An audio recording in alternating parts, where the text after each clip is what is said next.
Bonsoir à toutes et à tous, ravi de vous retrouver pour ce nouveau numéro de 85 chrono. À mes côtés ce soir, Quentin Retailleau, notre chroniqueur basket. Bonsoir Quentin. Bonsoir Aurélien. On va parler basket forcément avec les playoffs de Ligue féminine. On va parler également des Sables Vendée Basket où ça bouge pour la prochaine saison en National 1. Et on reçoit également sur ce plateau Bertrand Gabillot. Bonsoir. Bonsoir Aurélien. Président de l'ABV Athlé Bocage Vendée, mais aussi lanceur d'une pétition via un collectif qui s'appelle Le Sport est essentiel, avec un site internet lesportestessentiel.org. Ne vous trompez pas puisqu'il y a un autre site.com, c'est un autre collectif. Alors expliquez-nous en quelques mots pourquoi cette pétition, comment l'idée est-elle née? Alors, comment l'idée est née Bonsoir tout le monde. Comment l'idée est née, j'ai remarqué sur les réseaux là, depuis 1 an et demi, depuis que la pandémie est en cours, beaucoup de sportifs se sont trouvés contraints de ne plus pratiquer, on ne peut plus faire de sport, on ne peut plus aller dans les salles, on ne peut plus rien faire. Et en fait, c'est une contrainte très très forte et tout le monde commençait à se plaindre. Je voyais sur les réseaux que tout le monde se plaint et à un moment donné, j'ai dit mais on fait quoi? Et puis il y a un copain qui devait être là ce soir qui me dit Bertrand, tu m'appelles. Et on s'est téléphoné, on a dit on va essayer de fouiller, on va essayer de voir ce que l'on peut faire. Et en menant des recherches, on s'est rendu compte que finalement le sport n'était pas très très bien perçu ni pris en charge par le gouvernement actuel. Et finalement, c'est pas, de notre avis, c'est pas uniquement lié au Covid, c'était déjà démarré bien avant. Mais aujourd'hui, on assiste à un mouvement de privatisation du sport ou de favoritisme du sport, on va dire, de haut niveau, au détriment du sport de masse qui aujourd'hui est laissé complètement à l'abandon. Oui, alors c'est un peu un cri d'alarme pour le sport amateur. Voilà, exactement. Mais vraiment tous les sports amateurs, puisque on constate quand même qu'il y a vraiment une volonté d'aider le sport de haut niveau, et le sport amateur est laissé à, j'oserais dire, quasiment à l'abandon. D'ailleurs, toutes les initiatives qui ont été lancées depuis 1 an et demi, absolument aucune initiative n'a débouché sur quelque chose. Il n'y a jamais eu d'essai, on n'a jamais pu faire de compétition test. Ça a toujours été refoulé. Alors l'intitulé, le titre principal, on va dire, de ce mouvement, de cette pétition, c'est pour une nouvelle politique sportive en France en 2022. Clairement, cette pétition, elle s'adresse à chaque candidat à la prochaine élection présidentielle. Voilà, notre idée, en fait, c'est qu'aujourd'hui, on voit bien que le sport n'est plus considéré. Et la seule solution, de notre avis, de changer cette donne, de changer cette politique, c'est de s'attaquer au plus haut niveau de l'État. Et par chance, on a des élections présidentielles l'année prochaine, donc on va essayer d'envoyer notre liste de suggestions aux candidats à la présidentielle. Alors pour ça, il faut avoir un certain poids, j'imagine. Voilà, donc on veut faire monter cette pétition énormément. Alors il faut faire tourner le compteur. Vous avez un objectif de signature? Non, on n'a pas d'objectif parce qu'on peut être entre 100 et 100 000 signataires. Là, aujourd'hui, on ne sait pas comment ça peut évoluer. On espère que tous les sportifs vont se sentir concernés. Bon voilà, on lance cette pétition, on espère que les gens vont répondre nombreux, d'autant plus qu'il n'y a aucun risque derrière, c'est vraiment pour faire monter le compteur et avoir du poids face aux candidats qui seront certainement très très sollicités dans quelques mois. Alors on va rentrer un peu plus dans le détail des propositions dans quelques minutes, puisque vous avez plusieurs propositions, forcément, c'est assez étayé, on y reviendra dans quelques instants, mais on va s'intéresser maintenant à l'actu basket. Avec vous, Quentin, avec donc ces playoffs de Ligue féminine, les quarts de finale et le RVBC, l'équipe de La Roche qui affrontait Basketland. Il y a eu un match aller assez intense à la Halle des Sports des Oudéry avec une victoire de Basketland de 3 points seulement, ce qui laissait de l'espoir aux Lyonnaises pour le match retour à Mont-de-Marsan, même s'il fallait réaliser l'exploit, c'était jouable. Eh bien, c'est passé tout près. Oui, c'est passé tout près, c'est dommage. Hein, les joueuses de Manu Baudy qui ont échoué malheureusement à 5 points. À 5 points samedi. Après, bon, voilà, elles ont fait un gros match, et surtout une grosse première mi-temps. Elles étaient à plus 10 à la mi-temps. Donc virtuellement qualifiées. Virtuellement qualifiées, on pouvait y croire. Et malheureusement, sorti du vestiaire, il y a eu un petit laisser-aller dans ce troisième quart-temps qu'elles perdent 22-9. Et du coup, après, on connaissait la qualité de l'effectif de Basketland. Pourtant, elles étaient quand même privées de Céline Dumerc, l'ancienne capitaine. Blessée au match aller à La Roche. Mais bon, elles ont pas à rougir. Elles réalisent quand même une très très belle saison. Elles finissent 6e. Elles sont qualifiées une nouvelle fois pour la Coupe d'Europe pour l'année prochaine. Donc voilà, c'est un très beau parcours, même si on aurait aimé les voir à Bourges ce week-end contre contre Lyon et contre les autres grosses équipes du championnat. Oui, parce que les demi-finales, donc en demi-finale, on retrouvera donc Basketland face à Lyon, face à l'Asvel, et puis dans l'autre demi-finale, ce sera Bourges face à Montpellier. Donc on le rappelle, match aller 85-82 pour Basketland, et au match retour, donc défaite de La Roche 77-72, mais comme on le disait, 42-32 pour La Roche à la mi-temps, et à 5 minutes de la fin, le RVBC qui menait même encore de 4 points. Oui, à 5 minutes de la fin, elles étaient encore qualifiées, mais bon, après, voilà, des pertes de balles, une gestion de fin de match un peu compliqué malheureusement, et puis du coup à ce niveau là ça paye pas. Et après je le rappelle souvent, mais le premier quart-temps du premier match où elles sont menées 31-16, revenir de moins 15, là aussi ça compte, et quand il faut jouer 80 minutes, on retient que la fin du deuxième match, mais bon, elles sont quand même pas passées loin. Et puis on sait qu'au RVBC, il va y avoir du mouvement l'année prochaine. On va avoir le droit à une nouvelle équipe, des départs des cadres, donc Caroline Ariot à Villeneuve-d'Ascq, Marielle Amand qui prend sa retraite. Ouais, c'était son dernier match. Donc on va recroiser Clémentine Sanson à Tarbes.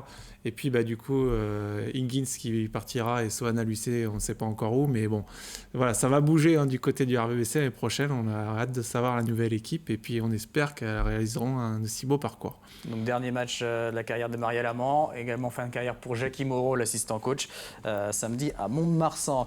On va s'intéresser au basket masculin, la Nationale 1, avec Chaland qui n'a toujours pas fini son championnat. Il reste 2 matchs à jouer face à Tours et face à Rennes. Alors les dates n'arrêtent pas de changer. On annonce un match à Rennes le 18 mai. Visiblement, selon les dernières infos, ça va être ce mardi soir que les Chalandais vont se déplacer à Rennes avant de terminer vendredi à domicile face à Tours. Voilà, Chaland qui a donc encore 2 matchs à jouer. Et du côté des Sables-d'Olonne, saison terminée. Maintien sportif assuré puisque Bordeaux ne passera pas devant les Sablais. Et là, ça bouge du côté des Sables. On en a déjà parlé la semaine dernière. Nouveau coach tout d'abord, avec un nom bien connu dans le monde du basket. Oui, un nouveau coach, Makem Diomassi, du coup, qui arrive du côté des Sables, un nom bien connu, surtout en tant que joueur, qui avait été médaillé d'argent avec l'équipe de France aux Jeux de Sydney. Voilà, une grosse expérience, une première expérience en tant que coach de haut niveau l'année dernière à Rueil en N1, qui avait rencontré du coup les Sables, qui finit la première saison 8e du championnat de N1.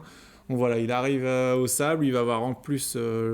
L'équipe va aussi bouger, il va avoir le choix avec Guillaume Ponce des nouveaux joueurs. Donc voilà, on attend quand même beaucoup. Il a signé pour 2 ans et 1 année en option. Donc voilà, on va voir ce que ça va donner. On a hâte, en tout cas, ça bouge au Sable. Alors avant de parler de recrue, de la recrue qui a été annoncée du côté des Sables, on va venir sur les départs. Donc il y a Lucas Durand, on en avait déjà parlé, qui quitte le club. Départ également de Chris Davis, l'Américain. Oui, Chris Davis, du coup, qui quitte le club dès la première saison, qui a fait quand même une saison très correcte. C'était première fois en Europe, donc c'est tout le temps assez compliqué l'adaptation. Maintenant, voilà, il fallait... les Sables ont voulu changer. Je rappelle qu'il y a le droit qu'à un seul... on dit licence rouge, donc un seul Américain dans l'équipe. Donc il fallait faire un choix, et du coup, ils vont changer. On va le voir juste après. Départ de Ricardo Aliman également. Ricardo Aliman, pareil, qui risque quand même de retrouver un club de N1. On attendait un petit peu plus de lui dans la raquette. On va changer la raquette du côté des Sables Vendée Basket. Il est arrivé, on attendait un peu plus, mais bon, on verra. Et puis Kevin Cantinol qui s'en va aussi, lui, du côté de Loun Plage en National 2, qui a fait le boulot, qui était là lors de la montée. Donc il avait été conservé pour la première année en N1. Et donc un grand nom qui arrive du côté des Sables, avec quand même quelques points d'interrogation sur ce que ça pourrait donner, mais c'est quand même un gros coup réalisé par le club des Sables. Ah oui, on peut s'attendre à un gros coup, en tout cas. Michael Riley, il a 35 ans, c'est quand même une référence en tout cas, il est bien connu dans le championnat de France français. Il a été champion de Jeep Elite il y a 2 ans avec Nanterre, donc on attend beaucoup. Il tournait quand même à 10 points de moyenne il y a 2 ans. C'est quand même, il va descendre de 2 niveaux, donc on attend beaucoup de lui. Après, il y a un point d'interrogation. Il n'a pas joué du tout l'année dernière, saison blanche. Alors, on ne sait pas trop pourquoi. En tout cas, il n'y a pas de club qui ont voulu de lui. Et il y a 2 ans, il avait joué uniquement 5 matchs. Donc, on va voir ce que ça donne. Mais en tout cas, c'est quand même une belle recrue sur le papier. Donc, on a hâte de le voir sur les parquets. Voilà, un gros CV qui arrive du côté des Sables. Et puis, bien sûr, il y aura forcément d'autres recrues dans les jours à venir. Merci beaucoup, Quentin. On va revenir à cette pétition « Le sport est essentiel » avec vous, Bertrand Gabillot. Plusieurs propositions que vous faites à destination des candidats à l'élection présidentielle 2022 pour une nouvelle politique sportive en France. Et la première, qui est peut-être la principale, c'est de créer un ministère des Sports de plein exercice, puisque aujourd'hui, le ministère des Sports n'est pas indépendant. Aujourd'hui, c'est un sous-ministère de l'Éducation nationale qui a très très peu de poids et qui a peu d'ambition, ou du moins qui n'affiche pas d'ambition. Donc aujourd'hui, le sport doit revenir dans les prérogatives de l'État et devenir un ministère de plein exercice, comme le sont la culture ou tous les autres ministères. Alors, vous y allez quand même assez fort en disant que le sport n'a pas seulement été oublié pendant cette pandémie, il a été mis de côté pour pouvoir mieux l'effacer ensuite. Ce sont des paroles fortes. C'est fort, mais en fait, elles ne sont pas vraiment de moi. Il y a un rapport parlementaire qui a été produit en septembre 2020. C'était un rapport parlementaire dans lequel il y avait un groupe de socialistes, un groupe des LR, plus quelques autres parlementaires, donc on ne peut pas trop les accuser de connivence. Et sur l'étude, en fait, il est fait état que l'Agence nationale du sport prend de plus en plus de place. Elle n'est plus pilotée par le politique. D'ailleurs, on ne sait pas trop comment elle est pilotée. Et elle va prendre le dessus par rapport au ministère des Sports qui s'efface petit à petit. Et on voit bien dans l'organisation que le ministère aujourd'hui, le ministère des Sports, c'est plutôt une petite partie du ministère de l'Éducation nationale. D'ailleurs, aujourd'hui dans les médias, lorsqu'on fait parler le ministre des Sports, il s'appelle Blanquer, il ne s'appelle pas Maracineanu. Alors, cette Agence nationale du sport, justement, on va en parler, elle est dans votre viseur, et on va peut-être rappeler ce que c'est. C'est un groupement d'intérêt public créé en 2019 avec une double mission dans les textes. Le développement du haut niveau et de la haute performance sportive avec une stratégie de mise en œuvre des objectifs, en particulier pour les disciplines olympiques et paralympiques. Et l'autre mission, c'est le soutien et l'accompagnement de projets visant le développement de l'accès au sport de tous les publics. Ce que justement, vous estimez qui n'existe pas aujourd'hui. Aujourd'hui, ça n'existe pas, puisqu'on voit bien que les projets structurants des fédérations sont en fait surtout dédiés au sport de haut niveau, les sportifs listés, et conduire des projets, alors toujours des projets, pour la parité dans le sport, pour un peu plus d'inclusion, mais on ne voit pas vraiment une volonté de favoriser le sport pour tous dans toutes les régions, dans toutes les disciplines. Alors, plus concrètement, de quoi manque le sport amateur aujourd'hui? De quoi aurait besoin le sport amateur? Quelle grosse réforme il faudrait faire pour changer les choses, selon vous? Aujourd'hui, il faudrait que l'on aide un petit peu le sport amateur, les clubs, et qu'on les aide à fonctionner. Parce qu'aujourd'hui, on a quand même un problème. Tout ça, c'est tenu par des bénévoles, mais il faut quand même des moyens financiers pour acheter du matériel, pour former des gens, pour former des éducateurs. Et aujourd'hui, cet argent, on ne reçoit pas vraiment d'aide de l'État. Aujourd'hui, on est sur des projets particuliers. Mais le fonctionnement en tant que tel, c'est aux bénévoles de créer des organisations, d'éventuellement augmenter les coûts des licences, de trouver des partenariats privés pour arriver à fonctionner. Donc ce qui se dessine dans le futur, c'est qu'il va falloir s'adresser au privé pour nous aider à vivre et développer nos activités. Donc ça fait partie des propositions, c'est accompagner les dirigeants sportifs, promouvoir le bénévolat, ça fait partie de vos propositions. Autre proposition, renouveler les fédérations sportives. Alors là, c'est vrai que dans tous les invités qu'on peut recevoir sur ce plateau, les fédérations sont souvent montrées du doigt ou critiquées. Là, il y a vraiment beaucoup de travail à faire à ce niveau-là. Beaucoup de travail, ça a déjà été soulevé par certains rapports parlementaires, même je crois par j'ai plus le nom de l'agence. Mais dans les fédérations sportives, par exemple, aujourd'hui, il faudrait peut-être limiter le nombre de mandats et puis revenir à des scrutins, on va dire, revenir à des scrutins à une licence, une voix, par exemple. Aujourd'hui, on voit que ce sont souvent des grands électeurs qui sont déjà cooptés, qui sont copains et qui replacent leurs potes. Enfin, il y a très très peu de chances d'avoir du changement dans les fédérations. Pas toutes les fédérations probablement, mais au moins dans celles que je connais et quelques-unes, c'est un petit peu le problème. Alors, parmi les autres propositions qu'on ne va pas pouvoir toutes détailler, bien sûr, on ne va pas avoir le temps, mais il y a protéger les dirigeants de structures associatives sportives, faciliter la pratique sportive pour tous, on en a un peu parlé, revoir le système de subvention et le fonctionnement de l'Agence nationale du sport dont on parlait également, et autre volet, tout ce qui est organisation, compétition, événementiel, sportif. Là, pour vous, il y a plusieurs règles à revoir également. Il y a plusieurs règles à revoir. Déjà, uniformiser les règles, puisqu'en fonction des régions et en fonction des organisateurs, on n'a pas toujours les mêmes règles, pas toujours les mêmes droits, les mêmes autorisations. Donc il faudrait uniformiser un petit peu tout ça, puis peut-être faciliter la pratique sportive.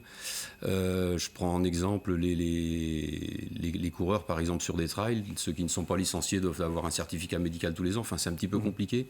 Et puis faciliter les relations. Alors je parle toujours du hors-stade parce que c'est un petit peu ma spécialité. Mais sur des trails, par exemple, on travaille énormément avec le monde agricole. Par définition, on travaille avec eux. Et aujourd'hui, il n'y a pas de relation, il n'y a pas de sécurité, de sécurité législative, par exemple. Et les agriculteurs ont toujours peur s'il y a un accident sur leur terrain, qui est responsable, comment ça se passe. S'il y a des plaintes déposées, parce qu'il y a toujours des gens qui sont plutôt mécontents. Enfin, c'est assez compliqué. Et toutes ces relations-là, il faut les créer. Elles n'existent pas aujourd'hui. Donc si vous voulez en savoir plus sur cette pétition et signer cette pétition, lesportestessentiel.org, voilà, vous aurez toutes les infos.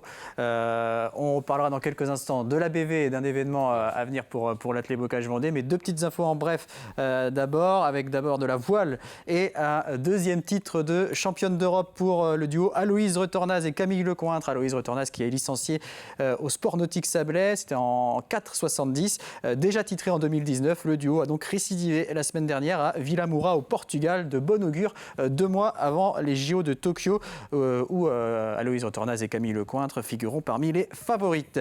Et puis en cyclisme, le Tour du Rwanda s'est achevé ce dimanche à Kigali et il s'est terminé en beauté pour le coureur espagnol du team Total Direct Energy, Christian Rodriguez. Déjà leader du classement général, il a remporté la 8e et dernière étape et il s'impose donc sur ce Tour du Rwanda. Un Tour du Rwanda sur lequel l'équipe de Jean-René Bernodeau avait déjà décroché une victoire avec Valentin Ferron sur la 4e étape. Donc pour terminer, Bertrand Gabillot, l'équidène de Vendée qu'on a l'habitude de voir tous les ans à la fin du mois de juin, donc ce marathon en relais à 6 coureurs qui n'a pas pu avoir lieu l'année dernière, enfin en virtuel, aura lieu cette année encore sous une forme différente. Il aura lieu cette année. Ce sera un événement running. Ce ne sera pas encore le format de l'équidène habituel, puisqu'en fonction des contraintes sanitaires, des contraintes de couvre-feu, l'équidène se veut avant tout festif. Et faire un équidène sans le feu d'artifice, sans le dîner le soir, sans la musique, c'était difficilement envisageable pour nous. Donc on va faire un équidène ouvert on va ouvrir les circuits entre le 17 et le 27 juin. Sur le site habituel. Sur le site habituel, on va donner toutes les informations aux coureurs. Et puis chaque équipe, une fois composée, ira courir ses relais, soit individuellement. Enfin, chaque équipe se débrouille à courir les relais dans la période donnée. Et lorsque l'équipe aura fait tous ses relais, il y aura une petite plateforme sur laquelle on va saisir les résultats. Alors ça sera basé sur la confiance, on n'ira pas vérifier les chronos ni les vitesses, mais il y aura une plateforme sur TimePulse où les équipes pourront saisir leurs résultats, puis on fera un petit classement virtuel. Donc ça permettra de relancer un petit peu. Donc toutes les infos sur le site de la abvvendée.fr, page Facebook, etc. Enfin les différents moyens de communication. Une dernière petite info athlétisme. Là, il y a plusieurs athlètes de haut niveau en ce moment en Vendée, ceux qui viennent repérer le parcours du championnat de France de semi-marathon. Puis il y a également un stage national de saut en hauteur organisé par la fédération.